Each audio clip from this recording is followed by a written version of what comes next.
Alright, ladies and gentlemen, welcome back to Buccaneers Daily. My name is Jackson. I post daily Buccaneers content, so be sure to hit that like button, hit that sub button if you guys enjoy it.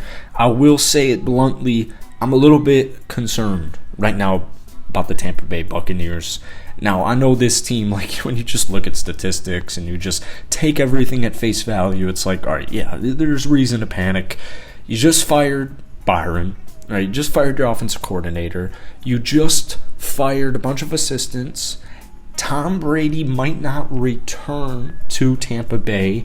And even if he does, well, injuries or not, Tampa Bay finished 8-9. So, yeah, a bunch, in fact, majority of the offensive line was injured for most of the season. And that plays a huge role. But, like, you have Tom Brady. You have Mike Evans. You have Chris Godwin. You have Leo. You have a top 10 defense. So, yeah, there's a bunch of things at hand here. There's a bunch of outside factors that are going to make your record maybe not as good as it could be, but you also finished 8-9. And I saw a montage video earlier this week, and it was the Carolina game. And it was essentially Tom Brady the entire game trying to hype up this football team, and nobody was feeling it. There was nothing. Outside of Tom Brady, nobody was excited, nobody was hyped up, nobody was doing anything, and you do have to keep in mind Tampa Bay was losing for a large majority of that football game, and they had a huge fourth quarter comeback, and just in general, whenever you see a video, especially a montage or compilation, it's going to be edited. And, whoever's the owner of the video is going to select the specific clip. So maybe there were a bunch of parts where everybody else is getting amped up and hyping each other up, the offensive line, the defensive line, the defense, the defense coordinator, the offensive coordinator, the head coach, whatever it is, and all that was just conveniently cut out of the video to make it look like Tom Brady was the only one who cared, but they finished 8-9. So we talked about this a couple of days ago. Tampa Bay kind of made like a desperation plea to Tom Brady and is like, all right, we're going to fire Byron Leftwich. You have never had an offensive coordinator fired ever since you've been into the NFL. Never has Tom Brady's offensive coordinator been fired. We're going to conveniently, publicly make this known to just double down that we believe in you, TB12, the GOAT, the legend.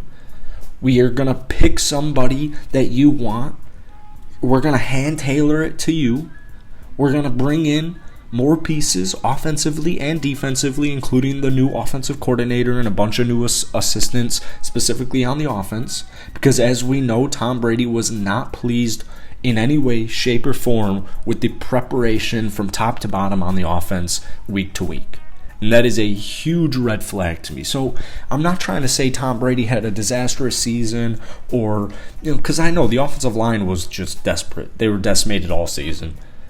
And I'm not trying to blame Mike Evans or Leo or Rashad or anybody on the offense because I get it. I wasn't a huge fan of the coach. I'm not a huge fan of Todd Bowles being the head coach. But it is what it is. So I'm a little bit concerned about this team. I won't lie to you. And it gets me thinking, we're playing around with all the different possibilities. And I tell myself, all right, let's say Tom Brady comes back. All right, that's cool. Let's run it back. Well, once again, and this will be the last time I bring this up because I'm sure it's getting annoying at this point, Tampa Bay finished 8-9. But the good news is you're in the NFC South. And you're battling it out with 3 rebuilding football teams in the New Orleans Saints, who I had no idea what was going on with their football team at any point in the entire season ever. And Atlanta, rebuilding. Carolina, rebuilding.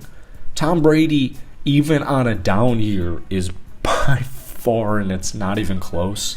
Not to be disrespectful to any team in the NFC South, because that's not what I'm trying to do. He's the best quarterback. It literally is not even close in the NFC South. And when you just look at the NFC in general, it's crazy because I talk sports for a living, and I'll hop on a non-Buccaneers channel or a non-Buccaneers podcast or show or what have you, and I'll say what I said with my Buccaneers video, and it's like, if I'm Tom Brady, why would I go to the AFC West? Why would I play Patrick Mahomes twice a year, Justin Herbert twice a year, Russell Wilson twice a year? Why would you want to do that? Why would you force that on? Oh, don't forget about guys like Joe Burrow, Lamar Jackson, the list just continues. Trevor Lawrence, like the list goes on and on and on in the AFC. So, everywhere outside of Buccaneers fans, I say, why would Tom Brady leave the NFC South? If he's going to come back to the NFL, why would he go to Las Vegas? It doesn't make any sense. Why would you leave Mike Evans and all these threats on offense and an above-average defense? Why would you leave it? It doesn't make any sense. And anywhere I go, it's like, well, what if you're a competitor, if you're the best quarterback in the league? Like, Tom Brady's played longer than any quarterback ever. Like, yes, he wants to win, but why would he shoot not only his right foot, but why would he shoot his left foot too? Because that's what he would be doing if he went to the Las Vegas Raiders. So to me, it's either one of two things. Tom Brady will be a Tampa Bay Buccaneer, or Tom Brady will be retired. And I have a strong feeling, a strong inclination, gut feeling, that Mr. Competitor, Mr. GOAT, Tom Brady, the way they went out against the Dallas Cowboys, who, it's not like they got completely embarrassed against San Francisco, but Dallas is not a good football team. I'll just say it. Yeah, they have a good defense, they have a talented offense, but at the end of the day, Dak Prescott doesn't scare him. He doesn't scare anybody watching this video, and he doesn't scare anybody in the NFL. So it's just a fact. I'm sorry. But it is what it is. So, yeah, to me it makes clear sense, and I would put the chances like 90 to 10% that Tom Brady comes back next season. But the reason I mentioned that is because it's like, what if he doesn't? You know, that 10%, or realistically, that less than 10% Tom Brady leaves or he retires, what does Tampa Bay do from there? You know? Because I'm a big Kyle Trask fan, but not too many other Buccaneers fans seem to be fully on board with Kyle Trask. And it makes sense because he hasn't looked great in his Buccaneers career. It's been very brief. It's been very limited, I will say that. But I don't know, man. I was not a fan of the body language in that video. And like I said, I got to take it with a grain of salt. And you got to take this video with a grain of salt just because anything in this day and age, 2023, it can be cut. It can be compiled however the viewer or the creator, wants it to just put in a certain like opinion, really, or just narrative into the viewer's head. So I know that sounds kind of ironic making this video after saying that, but it is what it is. You guys know I keep it a buck here. We're not going for anything. We're not trying to get 5 million views on this TikTok, because it's not a TikTok, and this is a YouTube channel where we talk Buccaneers daily. Hit that like button, hit that sub button, and that's really it for today. Most importantly, guys, let me know what you think down below, and I'm trying to get hyped, man.